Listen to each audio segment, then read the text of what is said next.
Hello everyone, welcome to my YouTube channel. आज हम NCERT की क्लास 6 की जो हिस्ट्री की बुक है उसका चैप्टर नंबर 2 पढ़ेंगे, जिसका नाम है आखेट, खाद्य संग्रह से भोजन उत्पादन तक। कल मैंने क्लास 6 का लेसन 1 अपलोड किया था, आप उसे ज़रूर चेक कीजिएगा। आज हम सेकंड लेसन के बारे में पढ़ेंगे।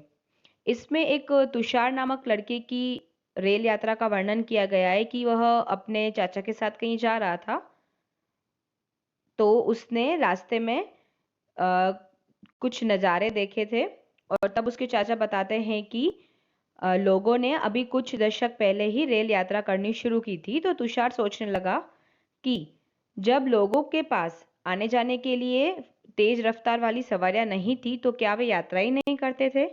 क्या वे अपनी सारी जिंदगी एक ही जगह पर बिता दिया करते थे? तो उसके मन में ऐसे कुछ विचार आ रहे थे। ठीक है, ये एक स्टोरी है, वैसे इतना पढ़ना जरूरी नहीं है, पर अब दी गई है तो मैं आपको बता रही हूँ। अब हम पढ़ेंगे आरंभिक मानव, आखिर वे इधर उधर क्यों घूमते थे। हम उन लोगों के बारे में जानते हैं जो इस उपमहाद्वीप में 20 लाख साल पहले रहा करते थे। आज हम उन्हें आखेटक खाद्य संग्रह के नाम से जानते हैं। अब जैसे अगर आपने पहले वाली वीडियो नहीं देखी होगी तो आपको आखेट वर्ड नहीं पता चल रहा होगा, तो अब जब आप उसे देखेंगे तो आपको पता चल जाएगा कि आखेटक कौन होते थे, जो शिकार करते थे। ठीक है, तो इससे पहले वाले जो वीडियो, इसमें मैंने कुछ बेसिक वर्ड के बारे में भी बताया, उनकी मीनिंग के बारे में भी बताया है, इसीलिए आप उन्हें चेक कीजिएगा। भोजन का इंतजाम करने की विधि के आधार पर इन्हें इस नाम से पुकारा जाता है। आमतौर पर खाने के लिए वे जंगली जानवरों का शिकार करते थे, मछलियां और चिड़िया पकड़ते थे, फल फूल, दाने, पौधे, पत्तियां, अंडे इकट्ठा किया करते थे। इसमें इतना कुछ समझाने जैसा नहीं है। आखेटक खाद्य संग्राहक समुदाय के लोग एक जगह से दूसरी जगह पर घूमते थे। ठीक है, अब इसके बहुत से कारण हैं। अब हम कारण के बारे में देखेंगे। पहला कारण यह कि अगर वे एक ही जगह पर ज्यादा दिनों तक रहते थे तो क्या होता था कि जैसे उनके आसपास जो पौधे हैं, फल है, जानवर जिनको वो खाकर अपना गुजारा करते थे, वे खत्म हो जाते थे। इसीलिए भोजन की तलाश में इन्हें दूसरी जगहों पर जाना पड़ता था। तो पहला कारण आपको क्या ध्यान रखना है? भोजन की तलाश में। ठीक है, दूसरा कारण यह कि जानवर अपने शिकार के लिए या फिर हिरण और मवेशी अपना चारा ढूंढने के लिए एक जगह से दूसरी जगह जाया करते थे। ठीक है, तो दूसरा कारण क्या था?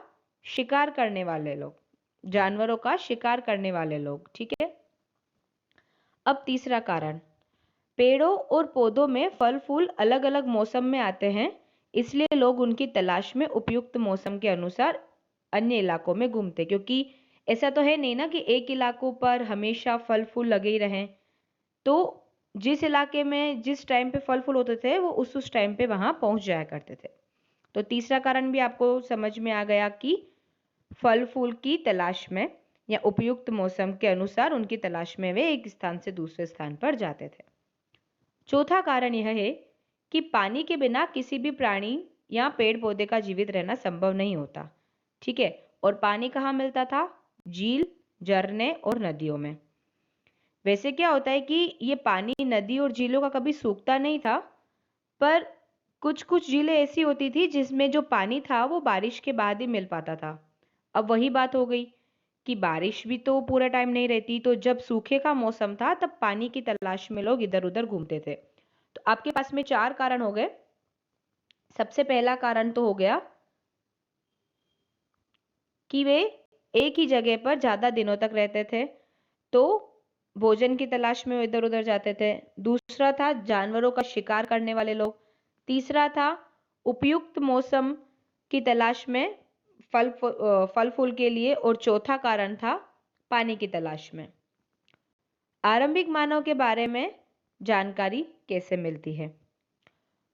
ठीक है, आपको इसमें बताया गया है कि पुरातत्वविदों को कुछ ऐसी वस्तुएं मिली है। अब आपके मन में ये क्वेश्चन आएगा कि पुरातत्वविद क्या होता है, तो इसलिए आपको पहले वाली वीडियो जो मैं आपको बोल रही थी, पार्ट 1 की चैप्टर 1 की वीडियो जो मैंने अपलोड की है, आप उसे देखेंगे तो आपको इस शब्द का मतलब समझ में आ जाएगा। तो उन्हें ऐसी वस्तुएं मिली है जिनका निर्माण और उपयोग आखेटक खाद्य संग्रह किया करते थे।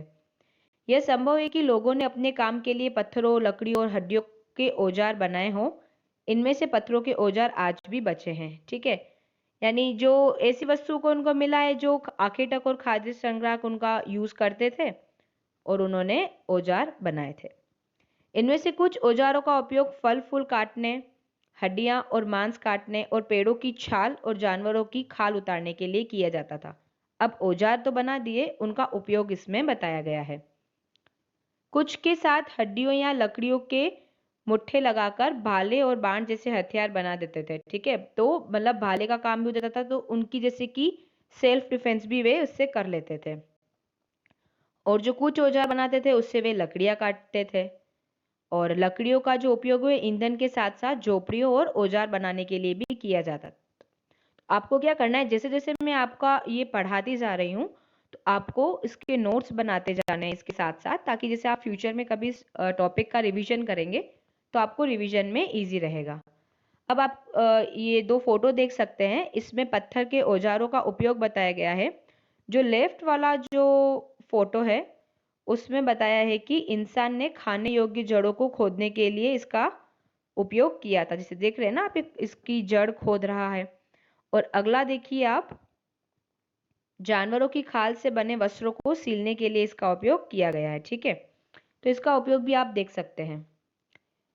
फिर है रहने की जगह निर्धारित करना। अब यहाँ पे एक मानचित्र दिया गया है, तो उसमें है कि जो लाल त्रिकोण वाले स्थान है वो पुरा स्थल है, जहां पर आखेटक खाद्य संग्राहकों के होने के प्रमाण मिले हैं। और इनके अलावा भी कोई ऐसे स्थानों पर आखेटक खाद्य संग्राहक रहते थे। ठीक है, अब ऐसे कि आपको इनकी लिस्ट बनानी है। जिसे इसमें ये संकेत दिख रखा है कि जहाँ पे रेड ट्राइंगल दिया गया है वो पुरा पाषाणिक पुरा स्थल है, और ये नवपाषाणिक महापाषाणिक आरंभिक गांव और आधुनिक नगर। तो आपको क्या करना है कि इस जो ये मैप है इसका स्क्रीनशॉट लेके आपको रखना है। आप इसका स्क्रीनशॉट ले लीजिए और इसकी लिस्ट बनाइए कि कौन कौन से पुरा पाषाणिक स्थल है। अब मैं नेक्स्ट चैप्टर में आपको पुरा पाषाणिक, मध्य पाषाणिक, इन सब के बारे में डिटेल में बताऊंगी। ठीक है, चूंकि पत्थर के उपकरण बहुत महत्वपूर्ण थे इसलिए लोग ऐसी जगह ढूंढते थे जहां अच्छे पत्थर मिले। आप समझ गए कि पत्थर के जो उपकरण थे वो उनके लिए ज्यादा यूजफुल होते थे।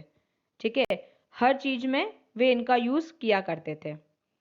अब ये है कि शैल चित्रकला। ये देखिए, ये एक शैल चित्र है। ठीक है, जिन गुफाओं में लोग रहते थे उनमें कुछ की दीवारों पर चित्र मिले हैं। इनमें कुछ सुंदर उदाहरण एमपी और दक्षिण उत्तर प्रदेश की गुफाओं में मिले चित्र हैं। ठीक है, ये ऐसा चित्र दिया गया है जो शैल चित्रकला के नाम से जाना जाता था। ये देखिए आपके सामने एक ये चित्र भी दिया गया है। इसमें है कि भीमबेटका जो आधुनिक मध्य प्रदेश में स्थित है, इस पुरास्थल पर गुफाएं और कंदराएं मिली हैं। लोग इन गुफाओं में इसलिए रहते थे क्योंकि यहाँ उन्हें बारिश, धूप और हवाओं से राहत मिलती थी। और ये जो गुफाएं वो नर्मदा घाटी के पास है। तो आपको भीमबेटका से रिलेटेड क्वेश्चन यूपीएससी ने बहुत बार पूछा है, तो आप इसे इंपॉर्टेंट मार्क कर दीजिए। अब है पूरा स्थल। पूरा स्थल उस स्थान को कहते हैं जहां औजार, बर्तन और इमारतें जैसी वस्तुओं के अवशेष मिले। जैसे खुदाई करते हैं तो अवशेष प्राप्त होते हैं ना, तो कौन कौन सी वस्तुओं के अवशेष मिले हैं? औजार, बर्तन और इमारत। वैसे ये बेसिक चीजें हैं तो इनके ही मिले होंगे, तो वह स्थान है वह ही पूरा स्थल कहलाता है। ऐसी वस्तुओं का निर्माण लोगों ने अपने काम के लिए किया था और बाद में वे उन्हें वहीं छोड़ गए थे। जैसे इससे पहले मैंने आपको बताया ना कि लोग इस एक स्थान से दूसरे स्थान पर जाते थे, तो जैसे इनका काम हो गया पर वो वस्तुएं वहीं छोड़कर चले जाते थे। ये जमीन के ऊपर, अंदर, कभी कभी समुद्र और नदी के तल में भी पाए जाते हैं। ठीक है, अब है आग की खोज। अब जैसे मैंने आपको इससे पहले जो मानचित्र था मैंने आपको कहा था कि इसका स्क्रीनशॉट लेके रखिए, उसमें आपको कुरनुल गुफा ढूंढने के लिए कहा है। ठीक है, यहाँ राख के अवशेष मिले हैं। तो आपको अब जैसे कि ये पॉइंट नोट करना है कि कुरनुल गुफा, उसमें क्या विशेषता है कि यहाँ से राख के अवशेष मिले हैं। अब जैसे कोई भी यूपीएससी की प्रिपरेशन करता है तो उसमें बार बार इस बात पर जोर दिया जाता है कि आपको एनसीईआरटी 6 से लेकर 12 तक की कंप्लीट करनी है। अब आपको लगता होगा कि इतनी छोटी क्लास की एनसीईआरटी बुक कवर करने के लिए हमें क्यों सजेस्ट किया जाता है। अब जैसे यूपीएससी में क्वेश्चन का पैटर्न होता है कि आपके सामने 4 स्टेटमेंट दिए जाते हैं और उसमें से आपको पूछा जाता है कि इसमें से कौन से सही है या कौन से गलत है। अब अगर आपको ये स्टेटमेंट दिया गया कि राख के अवशेष कुरनुल गुफा से मिले हैं, ठीक है, तो आपको लगेगा कि ये क्वेश्चन कहाँ से पूछ लिया, पर ये क्वेश्चन जो है, ये जो सेंटेंस है या ये जो बात है, ये हमें 6th क्लास की जो बुक है उसके चैप्टर 2 से हमें मिलती है। तो इसका मतलब आप देखिए कि कितने बेसिक, बस इसमें आपको थोड़ा आइडिया मतलब ट्रिक से पढ़ना है कि किस पूरी पूरी बुक आपको नहीं पढ़नी, जो पढ़ने वाली चीजें हैं आपको वो ही पढ़नी है। इसका मतलब ये है कि आरंभिक लोग आग जलाना सीख गए थे। आग का इस्तेमाल कई कार्यों के लिए किया गया होगा, जैसे कि प्रकाश के लिए, मांस भूनने के लिए, खतरनाक जानवरों को दूर करने के लिए। अब जैसे सर्दियां होती है उसमें भी वे आग का यूज करते थे, ठीक है। अब पहले क्या कच्चा भोजन करते थे जो आदि मानव थे, अब उन्होंने आग का आविष्कार किया तो वो खाना पका के यूज करने लगे, तो वो उन्हें ज्यादा टेस्टी लगने लगा। अब हम इसमें कुछ नाम और तिथियों के बारे में देखेंगे। हम जिस काल के बारे में पढ़ रहे हैं, पुरातत्वविदों ने उनके बड़े बड़े नाम रखे हैं। आरंभिक काल को वे पूरा पाषाण काल कहते हैं, जिसे मैंने आपको इसमें बताया था ना कि मैं आपको तीनों का मतलब बताऊंगी। तो पूरा पाषाण काल, यह 2 शब्दों पुरा यानी प्राचीन और पाषाण यानी पत्थर से बना है। यह नाम पुरास्थलों से प्राप्त पत्थरों के औजारों के महत्व को बताता है। पूरा पाषाण काल 20 लाख साल पहले से 12,000 साल पहले के दौरान माना जाता है। ये आपको इसका कालक्रम ध्यान रखना है, ये इंपॉर्टेंट है कि पूरा पाषाण काल का कालक्रम है 20 लाख साल पहले से लेकर 12,000 साल पहले का। इस काल को भी 3 भागों में विभाजित किया गया है, आरंभिक, मध्य और उत्तर। मानव इतिहास की लगभग 99% कहानी इसी काल के दौरान घटित हुई। अब आपको उसका क्या करना है, एक ऐसा चार्ट बनाना है कि जैसे ये इतिहास है उसको 3 पार्ट में डिवाइड किया। सबसे पहला है पूरा पाषाण काल, फिर इसको 3 पार्ट में डिवाइड किया। तो ये आपका आज होमवर्क है, आप इसका चार्ट बनाइए। जिस काल में हमें पर्यावरणीय बदलाव मिले हैं उसे मेसोलिथ यानी मध्य पाषाण युग कहा जाता है। इसका जो समय है वो लगभग 12,000 साल पहले से लेकर 10,000 साल पहले तक माना जाता है। इस काल के पाषाण औजार आमतौर पर बहुत छोटे होते थे, इसलिए इन्हें माइक्रोलिथ यानी लघु पाषाण कहा जाता है। ये पूरा टॉपिक जो है ये बॉक्स इंपॉर्टेंट है, आपको इसके नोट्स जरूर बनाने हैं। प्रायः इन औजारों में हड्डियों या लकड़ियों के मुट्ठे लगे हंसिया और आरी जैसे औजार मिलते हैं। साथ साथ पूरा पाषाण युग वाले औजार भी इस दौरान बनाए जाते रहे। अगले युग की शुरुआत लगभग 10,000 साल पहले से होती है, इसे नव पाषाण युग कहा जाता है, ठीक है।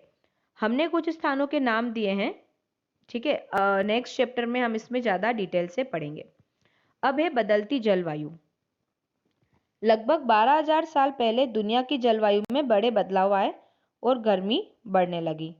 इससे क्या हो गया, जैसे जलवायु में चेंज हुआ ना, तो कई क्षेत्रों में घास वाले मैदान बनने लगे। अब घास के मैदान बने मतलब बड़े, तो इससे हिरण, बारहसिंगे, भेड़, बकरी और गाय, जो जिनका भोजन स्पेशली घास होता है, तो इनकी संख्या बढ़ी क्योंकि ये घास खाकर जिंदा रह सकते थे, ठीक है। जो लोग इन जानवरों का शिकार करते थे अब वे भी इनके पीछे पीछे आए और इनके खाने पीने की आदतों और प्रजनन के समय की जानकारी हासिल करने लगे कि ये क्या खाते हैं और इनका प्रजनन कैसे होता है, ठीक है। अब पहले क्या जो लोग थे वो इन जानवरों को पकड़कर अपनी जरूरत के अनुसार पालते थे, जैसे कि गाय कोई पालता होगा, बकरी, इनसे इनको दूध मिलता होगा, भेड़, इनसे जो जानवर का जिस हिसाब से यूज होता था लोग अपने हिसाब से उन्हें पाला करते थे, ठीक है। अब मछली भी भोजन का महत्वपूर्ण स्रोत बन गई थी। अब है खेती और पशुपालन की शुरुआत। इसी दौरान उपमहाद्वीप के भिन्न भिन्न इलाकों में गेहूं, जौ और धान जैसे अनाज प्राकृतिक रूप से उगने लगे थे। अब इसमें एक नया शब्द है उपमहाद्वीप। तो चैप्टर 1 में मैंने उपमहाद्वीप में कौन कौन सा इलाका था उसकी अच्छे से डिटेल दी है, आप उसे जरूर चेक कीजिए। शायद महिलाओं, पुरुषों और बच्चों ने इन अनाजों को भोजन के लिए बटोरना शुरू कर दिया होगा। साथ ही वे यह भी सीखने लगे होंगे कि यह अनाज कहाँ उगते थे और कब पककर तैयार होते थे। जैसे इन सब ने इनको देखा ना कि गेहूं, जौ, धान जैसी ये जो अनाज है ये प्राकृतिक रूप से उगने लगे थे। तो अब लोगों ने इन्हें देखा होगा, तो ये कहाँ उगते हैं, कब पककर तैयार होते हैं, तो लोग इनकी जानकारियां हासिल करने इन्होंने शुरू कर दिया था। ऐसा करते करते लोगों ने इन अनाजों को खुद पे ये पहले क्या था कि नेचुरली उगना शुरू हुए थे, ठीक है, गेहूं, जौ, धान। फिर लोगों ने इनके बारे में जानकारी कलेक्ट की, फिर इन्होंने खुद इनको उगाना शुरू किया, तो धीरे धीरे वे कृषक बन गए, यानी किसान बनने लगे। इस तरह लोगों ने अपने घरों के आसपास चारा रखकर जानवरों को आकर्षित कर उन्हें पालतू बनाया, ठीक है। सबसे पहले जिस जंगली जानवर को पालतू बनाया गया वह कुत्ते का जंगली पूर्वज था, ठीक है। ये आपको ध्यान रखना है कि सबसे पहला जो पालतू था वो कुत्ते का जंगली पूर्वज था। फिर धीरे धीरे उन्होंने भेड़, बकरी, गाय और सुअर को भी पालना शुरू कर दिया, ठीक है। और ये क्या ज्यादातर घास खाते थे और झुंड में रहते थे। और ये जो लोग थे वो एक बार इनको पालतू बना देते थे ना, तो वो जंगली जानवरों से इनकी सुरक्षा भी करते थे। तो धीरे धीरे लोग पशुपालक बन गए। अब आपने देखा ना कि पहले लोग कैसे कृषक बने। पहले तो जो आदि मानव था वो तो अपने हिसाब से ही फल फूल खाता था, मांस खाता था। फिर वह धीरे धीरे कैसे किसान बना, कैसे पशुपालक बना, ये उनकी पूरी जर्नी दी गई है। अब है बसने की प्रक्रिया। बसने की प्रक्रिया क्या होती है कि लोगों द्वारा पौधे उगाने और जानवरों की देखभाल करना, ठीक है। पौधे उगाएंगे तो वो वहां बसने लगेंगे। अब ऐसा तो है नहीं पौधे उगा के और वो वहां से निकल लेंगे, जानवर पालेंगे और वहां से निकल लेंगे। अब वो अपना कुछ इन्वेस्ट करेंगे, मेहनत करेंगे, तो नेचुरल सी बातें हुए वहां ही रहेंगे, ठीक है। अपना पौधे और जानवर जंगली पौधों और जानवरों से भिन्न होते थे, ठीक है। इसी वजह यह है कि बसने की प्रक्रिया की दिशा में अपनाए गए पौधों या जानवरों का लोग चयन करते थे।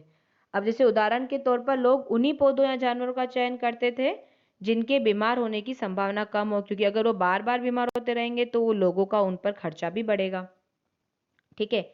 और वे उन्हीं अनाज को पैदा करते थे जिनके डंठलें अनाज के पके दाने के भार को संभाल सके। मतलब वो हर चीज का ध्यान रखते थे कि कौन सा अनाज उगाना है जो इनके लिए फायदेमंद हो।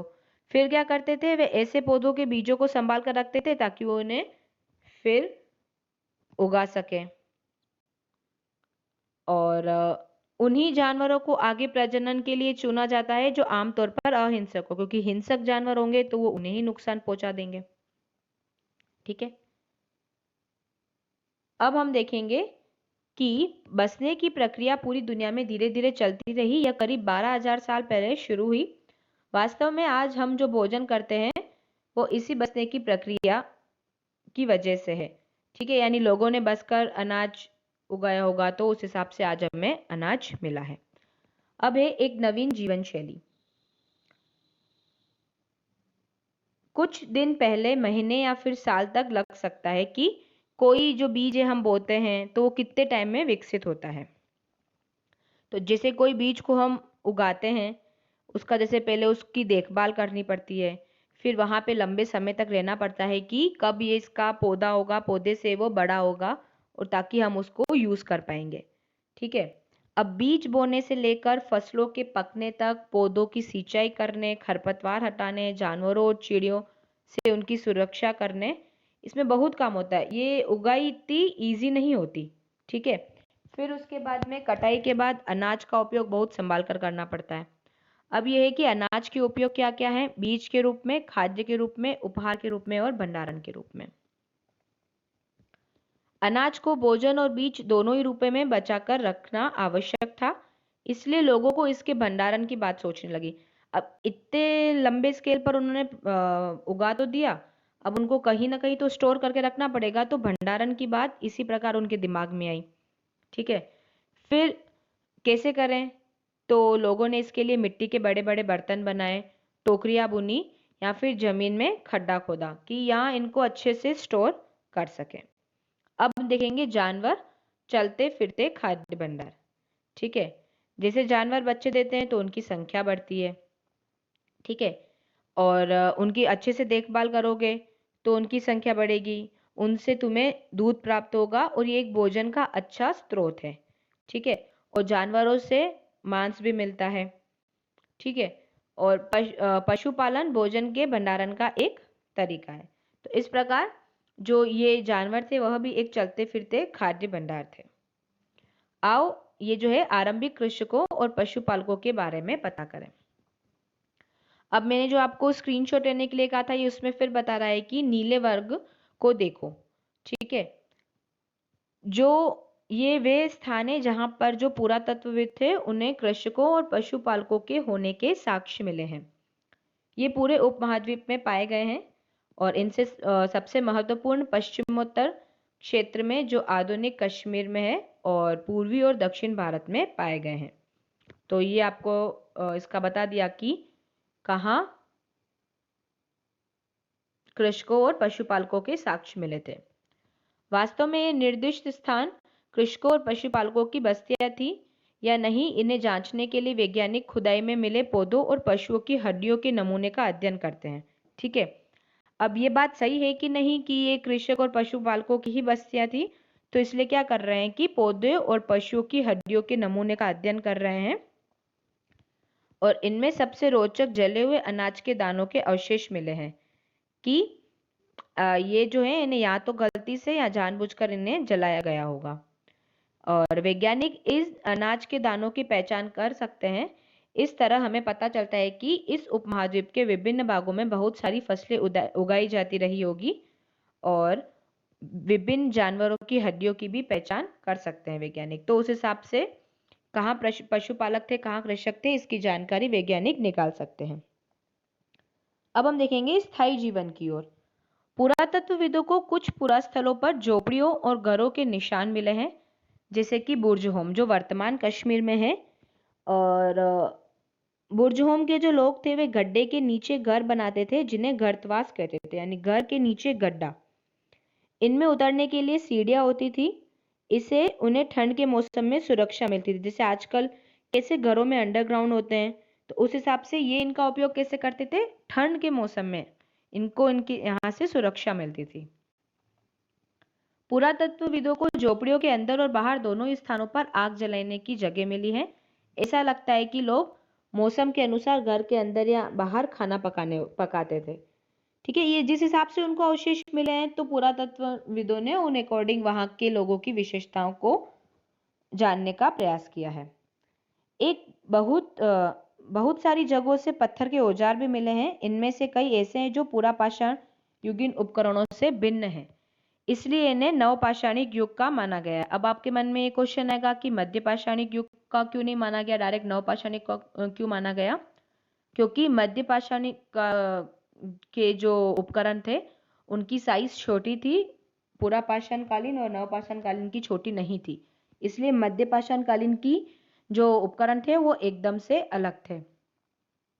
इनमें वे औजार भी है जिनकी धार को और अधिक पेना करने के लिए उन पर पॉलिश चढ़ाई जाती थी। ओखली और मूसल का प्रयोग अनाज और वनस्पतियों से प्राप्त अन्य चीजों को पीसने के लिए किया जाता था। जो ओखली मूसली का प्रयोग आज भी लोग करते हैं अनाज पीसने के लिए। उसी तरह प्राचीन प्रस्तर युगीन औजारों का निर्माण और प्रत्येक लगातार होता रहा। कुछ जो औजार थे वो हड्डियों से भी बनाए जाते थे। ठीक है, अब आप देखिए ये है नवपाषाण युग के कुछ उपकरण। इन पे देखिए ये पॉलिश युक्त सामने ही दिख रहे हैं। अब ये है कि नवपाषाण युग के कुछ पुरास्थलों से कई प्रकार के मिट्टी के बर्तन मिले हैं।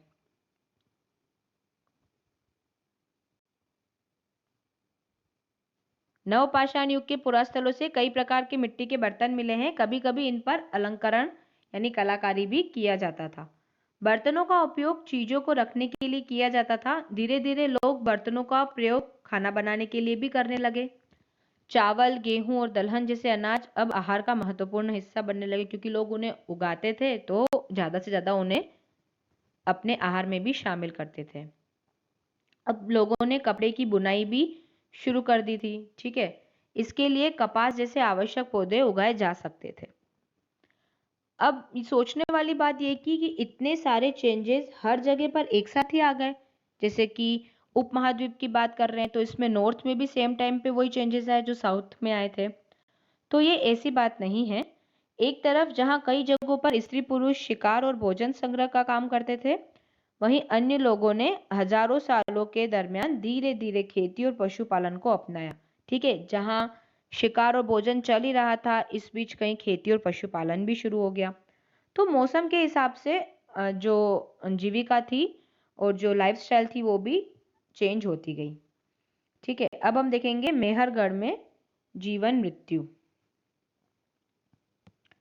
मानचित्र जो 2 है उसमें मेहरगढ़ ढूंढने के लिए कहा है, वो आपने स्क्रीनशॉट लेके रखा है, आप उसे ढूंढ सकते हैं।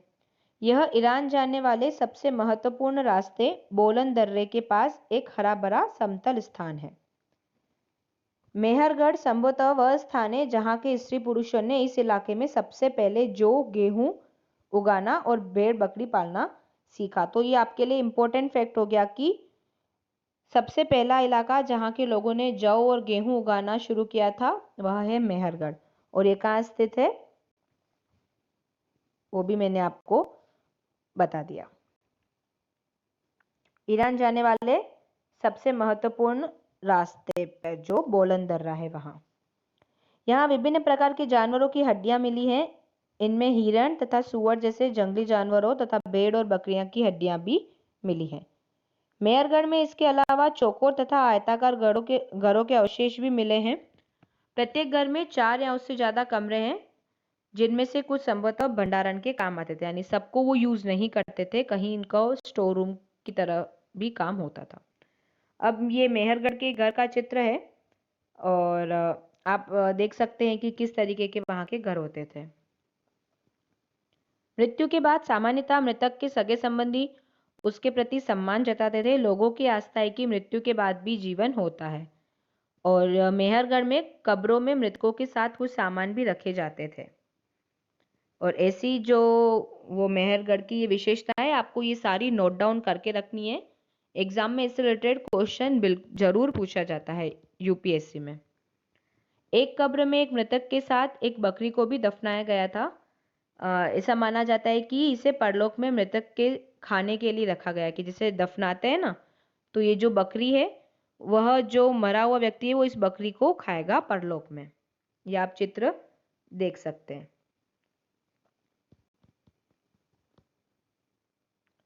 तो इस प्रकार क्लास 6 की हिस्ट्री का ये सेकंड चैप्टर पूरा होता है। इसमें ये एक अन्यत्र है जो ये फ्रांस में एक गुफा में की गई चित्रकारी है। आप उसे देख सकते हैं कि ये किस तरीके से इसमें चित्र दर्शाए गए हैं। ये इतना इम्पोर्टेंट नहीं है पर इसमें दिया गया है तो मैं आपको बता रही हूँ। और एक नवपाषाणिक पुरास्थल भी है तुर्की, जिसके बारे में भी ये जानकारी दी गई है, आप इसे पढ़ सकते हैं। ये बेसिक नॉलेज है, आप ध्यान रखें तो अच्छा ही रहेगा आपके लिए। तो इस प्रकार क्लास 6 की हिस्ट्री का जो सेकंड चैप्टर है वो पूरा होता है। अगर आपको मेरी वीडियोस पसंद आती हैं तो आप उन्हें लाइक कीजिए, ज़्यादा से ज़्यादा शेयर कीजिए और मेरे यूट्यूब के चैनल को सब्सक्राइब कीजिए, जिससे आप मेरी आने वाली हर वीडियो से अपडेट होते रहेंगे। अगर आप मुझसे किसी और टॉपिक पर वीडियो चाहते हैं तो मुझे कमेंट करके ज़रूर बताएं। Thank you so much.